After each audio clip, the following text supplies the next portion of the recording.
आज हम इस भागदौड़ की जिंदगी में अपने आप को भूलते जा रहे हैं। इस भागदौड़ की जिंदगी में अपने आप को भुला चुके हैं। मैं क्या हूँ और मेरे अंदर कितनी शक्ति है और मैं क्या क्या कर सकता हूँ। आइए जानते हैं बिना टाइम वेस्ट किए। तो चलिए वीडियो स्टार्ट करते हैं। मानव जीवन में अकेलापन एक ऐसी स्थिति है जिसमें अधिकांश लोग डरते हैं, परंतु यदि सही दृष्टिकोण से इसे देखा जाए तो अकेले रहना व्यक्ति के आंतरिक विकास, आत्मविश्वास और मानसिक शक्ति को निखारने का काम करती है। अकेलापन केवल एक शारीरिक स्थिति नहीं है बल्कि मानसिक अवस्था भी होती है जिसमें व्यक्ति खुद के सबसे निकट होता है। यही समय है कि एक बड़ा, शांत, समझदार और आत्मनिर्भर मन बनाने में सहायता करती है। पहले अकेले रहने की ताकत का अर्थ समझो। बिना किसी बाहरी सहारे के स्वयं के साथ समय बिताना, आत्मनिरीक्षण करना और अपने भीतर की शक्ति को पहचानना, यह वो स्थिति है जब व्यक्ति दूसरे की राय, भीड़ और सामाजिक अपेक्षाओं से परे केवल अपने अंतरात्मा की आवाज सुनता है। इस स्थिति में व्यक्ति को अपने भय, असुरक्षा और इच्छाओं से रूबरू होने का अवसर मिलता है। अकेले रहकर हम अपनी असली पहचान से साक्षात कर पाते हैं। जब हम अकेले होते हैं तो हमारे पास ध्यान केंद्रित करने का समय होता है। यह ध्यान हमें अपने उद्देश्यों, अपने व्यवहार और अपने सपनों को पूरा करने में मदद मिलती है। अकेले रहने से हमें आत्मबोध होता है। यह समझ होती है कि वास्तव में क्या है और मेरे अंदर कितनी शक्ति है और अपने जीवन में क्या बनना चाहते हैं। महान संत, ऋषि मुनि, दार्शनिक और कलाकारों ने अकेलेपन को ही अपनी शक्ति बनाई है। तभी इतना बड़ा बने। और एक बड़ा तभी बन सकता है जब व्यक्ति छोटी बातों से ऊपर उठ जाता है। वह क्षमा करना जानता है, सहनशील होता है और जीवन के गहरे अर्थों को समझता है। एक बड़ा मन आत्मनिर्भर, करुणाशील और स्थिर होता है। इसमें प्रतिक्रियाओं की जगह उत्तर देने की शक्ति होती है और वह क्रोध, ईर्ष्या, दोष जैसे नकारात्मक भावों को नियंत्रित कर सकता है।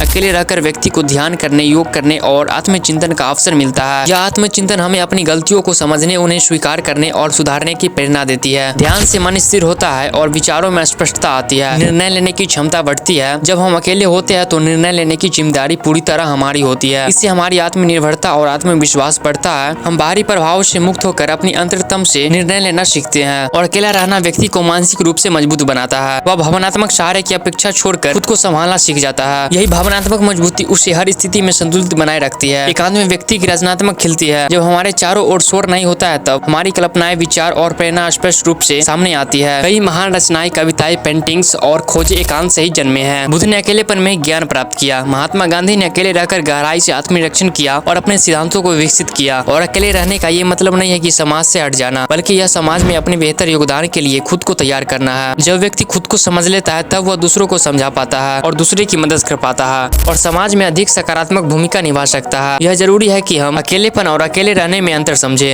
अकेलापन एक दुखद स्थिति हो सकती है जिसमें व्यक्ति दूसरों की कमी महसूस करता है, जबकि अकेले रहना एक चुनी हुई स्थिति है जिसमें व्यक्ति आत्मिक शांति और विकास के लिए खुद के साथ समय बिताता है। अकेले रहने में सबसे बड़ी चुनौती होती है खुद का सामना करना, अपने डर, असुरक्षा, असफलताओं को स्वीकार करना। कठिन होता है, लेकिन जैसे जैसे व्यक्ति इस राह पे आगे बढ़ता है वह उन्हें समझता है और उनसे ऊपर उठता है। शुरुआत में यह कठिन हो सकता है, लेकिन धीरे धीरे यह सबसे सुखद और सशक्त अनुभव बन जाता है। अकेले रहना केवल एक स्थिति नहीं है बल्कि एक साधना है जो व्यक्ति को बाहरी संसार से भीतर के संसार की ओर ले जाता है। यह वह रास्ता है जो एक सामान्य मन को एक महान, बड़ा और स्थिर बन सकता है। यदि हम अकेले रहने की ताकत को समझे और उसे अपनाए तो हम न केवल स्वयं को बल्कि समाज को भी नई दिशा दे सकते हैं। अकेले रहकर हम न केवल खुद को खोज सकते हैं बल्कि अपने आप को रच भी सकते हैं। इसलिए अकेले रहकर अपने आप पे काम करो।